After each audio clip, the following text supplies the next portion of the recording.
Hello everyone, welcome to our Let's Play series of Underrail Expedition. This is Colonel RPG as usual, and I'm very happy that you're chose to join me today as we talk to Gorsky, and Sneaky, maybe, but specifically to Gorsky. Sure took your sweet time getting here. What have you got? What have you been doing? Sightseeing? He asks. Forget it. Don't have time to listen to your stories. We've got work to do here.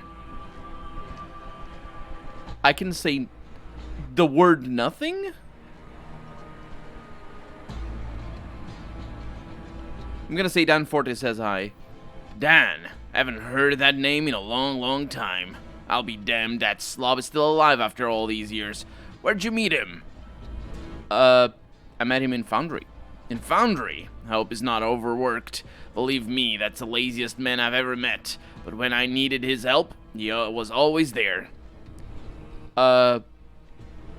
He told me you were in a gang together. Got some cool stories to share? What the hell? You think I've got nothing better to do than tell you bedtime stories? On top of that, all that happened like 12 or 13 years ago. A man forgets some things after a while. Oh, come on. You know you want to tell me some cool stuff. Fine, I'll tell you a damn story. I see you really want to hear one. Listen now. Yeah, I just want to confirm my opinion of you, really, at this point. Because we know Gorsky from the beginning of the game, and also from Dan's account, and we know how Dan is like. It's been a long while, so if you've forgotten, Dan, he was actually completely unrelated to the rest of the quests in the Foundry. He was just a guard, and we talked to him, as far as I remember anyway, he wasn't related. And we talked to him, and he was like, oh, you're from SGS. Yeah, Gorsky, he's terrible, I'm terrible, and that was basically the gist of it. Gorsky says, back in the old days, Dan and I were inseparable. We did almost everything together. We robbed together, killed together, split loot. We did everything together. And oh boy, we were a deadly team. You can tell just by how many times the two of us came out of combat as the only survivors. So there were these bandits that called themselves the Black Crawlers. Bunch of weaklings if you ask me, but they had a severe advantage in numbers. They were our main rivals in Core City. One time during one of the skirmishes, we killed their leader's son. Actually, I killed him. It was one of those situations where me and that lazy bum were the only survivors. But what followed next surprised us more than it should have. In a few days... This guy keeps capitalizing the words after a semicolon. Or...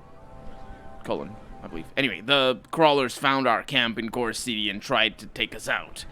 I don't know how they managed to find us, but it seemed like the whole gang was there, and they were thirsty for blood.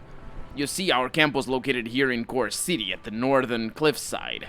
It was in an abandoned section built in the cliff itself, and there was a single bridge connecting it and Core City. The crawlers piled up at one side of the bridge, waiting to attack. We had a well-fortified position, but we're basically in a dead end. We exchanged fire with them for a while, and then they stormed our position.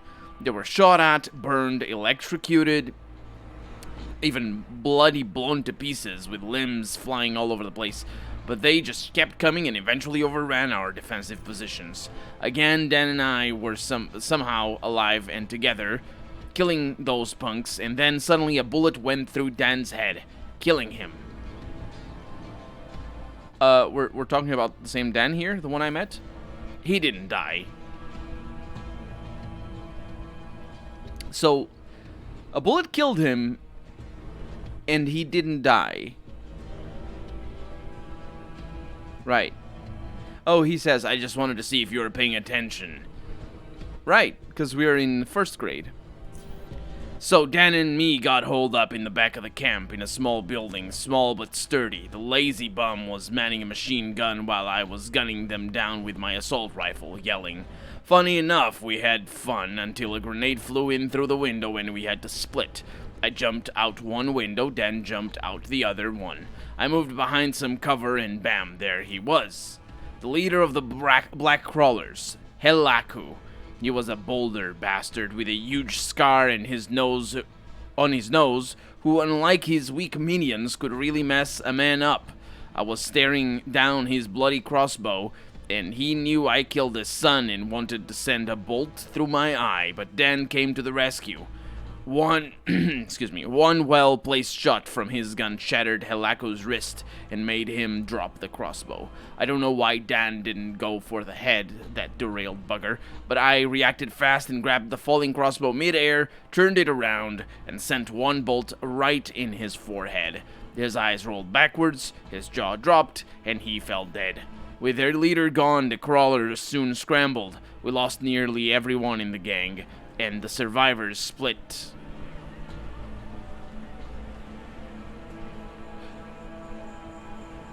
Wait, what? Oh, right. They weren't the only ones in the gang.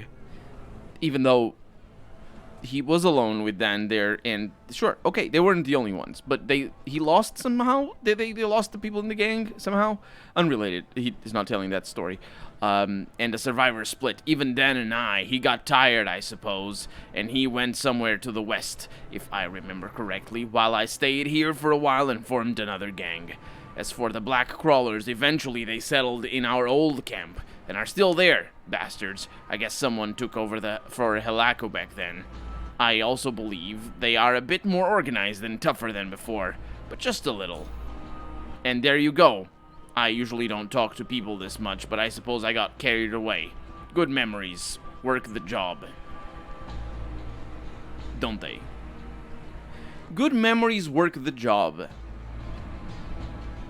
I expected more.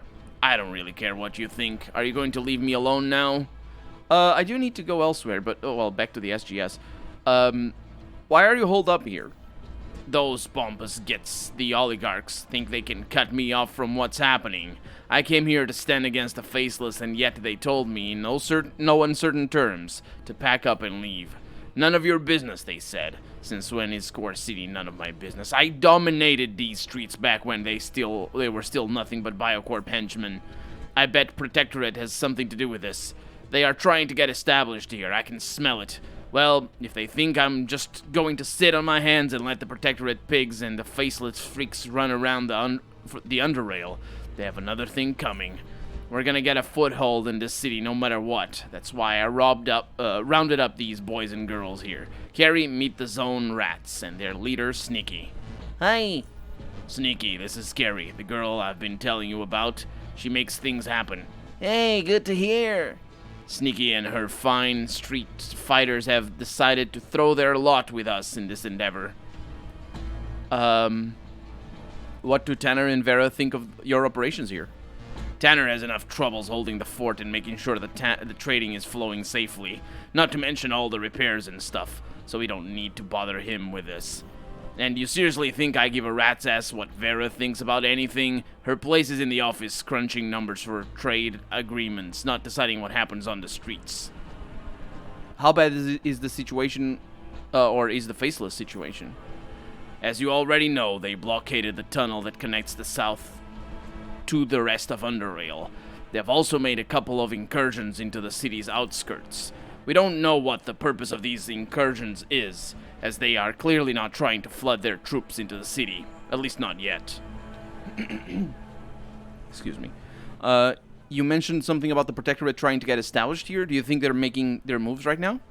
They've been trying to get a foothold here for years. It's no secret. The oligarchs don't trust them, but in the wake of the faceless invasion, they might be persuaded to accept assistance from the Protectorate base in the junkyard. Also, recently, they managed to negotiate a lease for one of the biggest warehouses at the docks, and if my sources are correct, they started hoarding weapons and other equipment there. So what's the plan? There are two things that we could use your help with. With the Zone Rats on our side, we have enough manpower to make our presence known when the time comes. However, they're not that well equipped when it comes to direct conflict with the Protectorate or the Faceless. I'm afraid we would be easily outgunned. Ooh, that's all one sentence. I have an idea how we can get a hold of some energy shields that will help us stay alive on the streets. And then there's the matter of that misplaced tunneler that we could make use of if we manage to recover it before anyone else. So how do we get those energy shields? Remember that Protectorate warehouse that I mentioned? As I said, we have reason to believe they have been hoarding weapons, ammunition, and all sorts of other goodies there. We found out from a fairly reliable source that they recently received a package of high-end energy shields. If you could infiltrate the warehouse and nab those shield emitters, that would both strengthen our position and weaken the protectorates. Sneaky has more details on how you might be able to pull this off. I mean. Hey, there's this big oaf Bob. He's a protectorate soldier, security guard or whatever they call themselves since they're not officially allowed to have soldiers in Core City. He's also a regular here in the bar. Last night he was drinking himself silly with that gauntlet girl and per usual blabbering about this and that. I don't usually pay much attention to him, but this time he actually said something interesting. He mentioned that shipment of shield emitters and how they are supposedly top quality stuff that they are not allowed to use yet. Which is good, though, as it probably means they are still stored somewhere together somewhere in the warehouse. The fool got so drunk that he couldn't turn up for his shift today. He rented a room here at the bar to sober up, and this has happened before, so it won't be unusual to his compatriots that he is missing. You can use this to your advantage. Strike the useless oaf down and procure his armor and security pass. That's the guy that we, well, killed a couple of times and then reloaded upstairs. While I don't know if that will allow you to enter freely into the warehouse, especially considering that unlike Bob, you're a woman, it might still help once you're inside, as long as you don't attract too much attention to yourself. No simple task, eh? But very worth doing, so you up for it? Yeah, sure. That's the spirit. You should speak to Sneaky before you head out. She has some info that you'll probably find useful. I will indeed. Eh? Oh, actually, later. Later, Southgater. Gorsky? How did you meet the Zone Rats? I spent quite a number of years in Core City before I came to SGS, so I know where to look and whom to ask. Yeah, that is how it should be said, but anyway. Who to ask when I need something. And I needed a local, capable, low-profile group of for our operations. Thus, Zone Rats. Can I talk about Core City? What is... This is all the same as before. No, I didn't ask about this one. So, yeah, I knew I was missing something. So you want to steal a tunneler from the Faceless?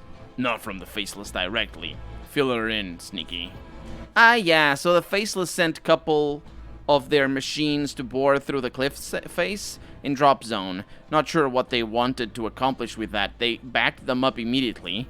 In one place, though, they messed up. I don't know if they miscalculated or what, but they bored right out of the cliff and plunged down, landing on some poor zoner's shack.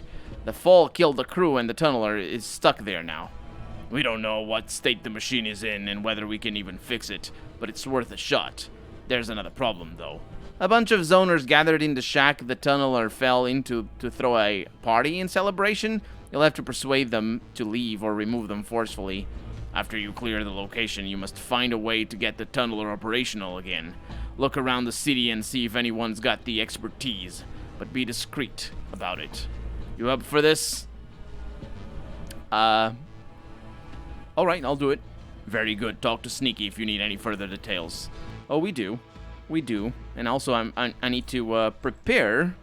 Yeah, autosave on transition is disabled. I need to prepare for a bit of a journey. Well, I'm not sure how long the journey is going to be, but the thing is, we do need to go back to the SGS before I get myself into the arena. I'm really looking forward to getting into the arena, but I also want to make sure I go back to Tanner to have a chat. Hey, so I have some questions about that warehouse mission. Shoot. Where do I find that Bob? Where do I find that Bob guy?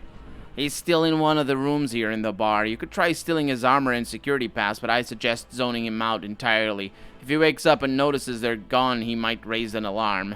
We don't want that. How do I get into that warehouse? I don't think posing as Bob will work, but there might be another way. I took a peek at some of the old city plans. There seems to be a direct uninterrupted ventilation connection from the dock's main utility room to the warehouse's lower level. Getting inside this room... That room, maybe? Now that will probably be a problem in itself. Try finding the dock's superintendent. See if he can be bribed to give you access to it. And lastly, you could always try entering through the port itself if you got a jet ski or some other kind of vessel available. The port's behind the warehouse, west of it, and is a completely separate section and connected with the main docks. Now, going through there should be your last option, though, as security's pretty tight and all traffic's highly regulated. They know exactly which vessels should be moving in and out of there, and at that time, no one's yet managed to and at what time? And no one has yet managed to fool them or their pipe-working scanners. Okay. I'm not sure why I need to kill Bob, but I will, just in case I need his pass for something. I have some questions about that tunneler. Shoot. Where is it? It's on the far northeast side of the mid-level, just across the pipeworks. Pipeworks? Yeah, it's the drop zone's public toilet. Zoners claim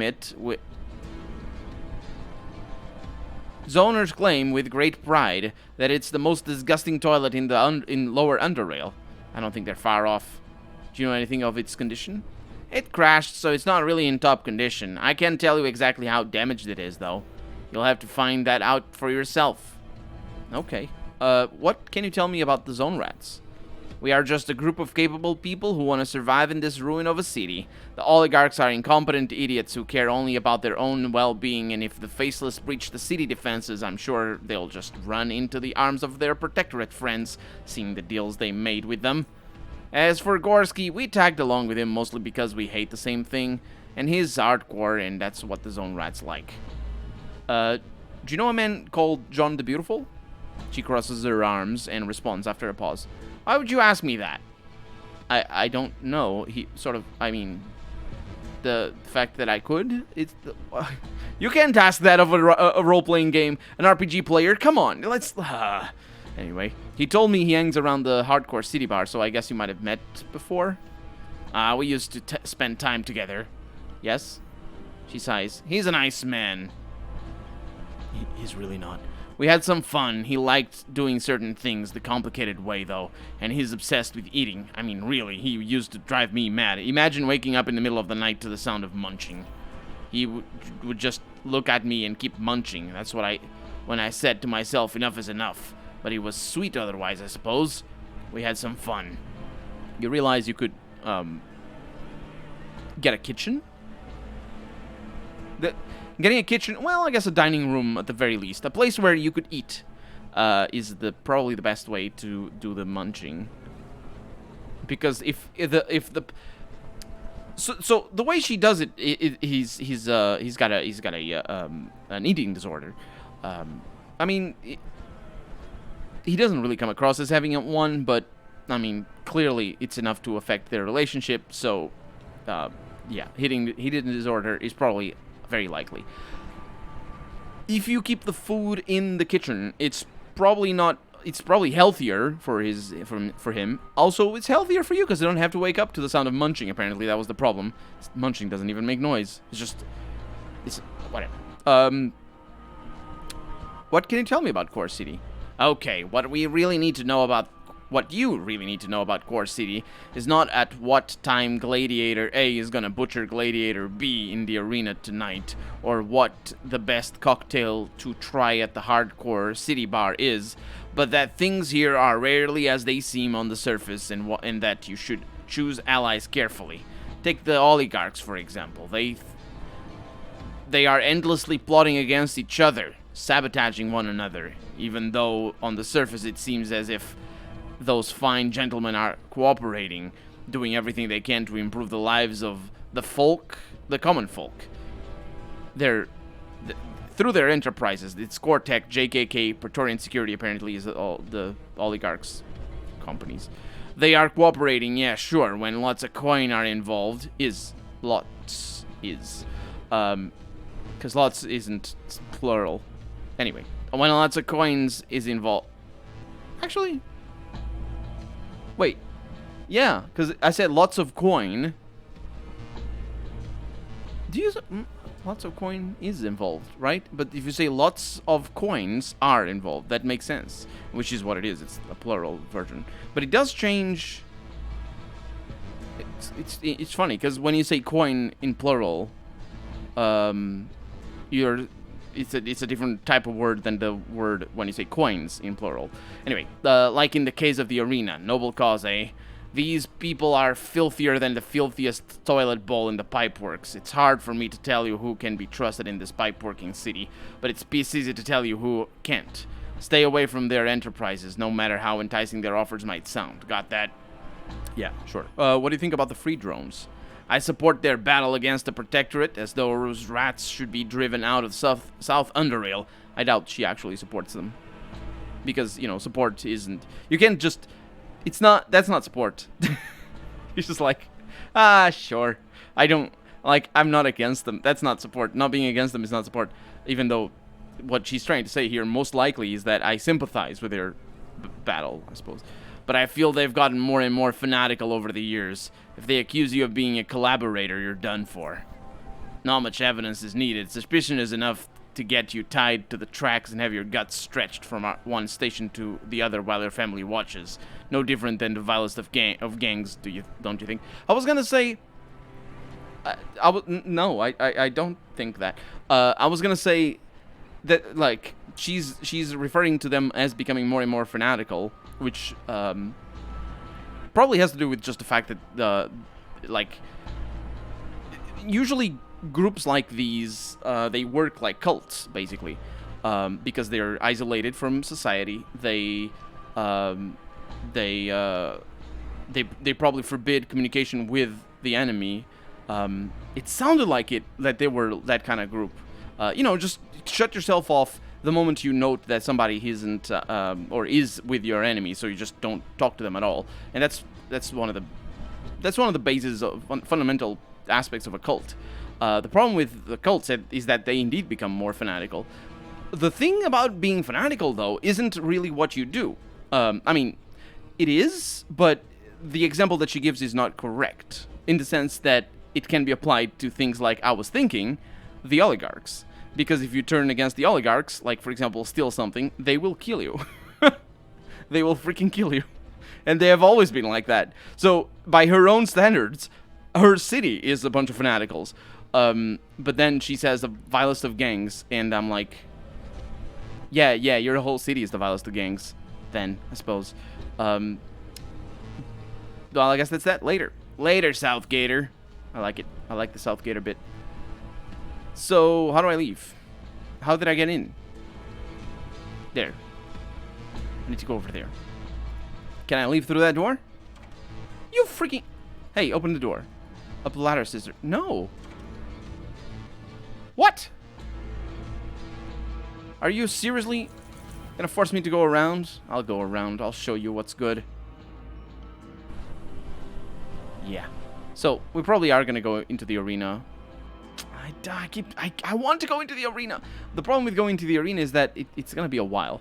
So let's save the game here before I kill Bob over here. But the thing is, I really do want to go back to the SGS to figure things out. Hey Bob, what's up? I'm sorry, dude. You need to die.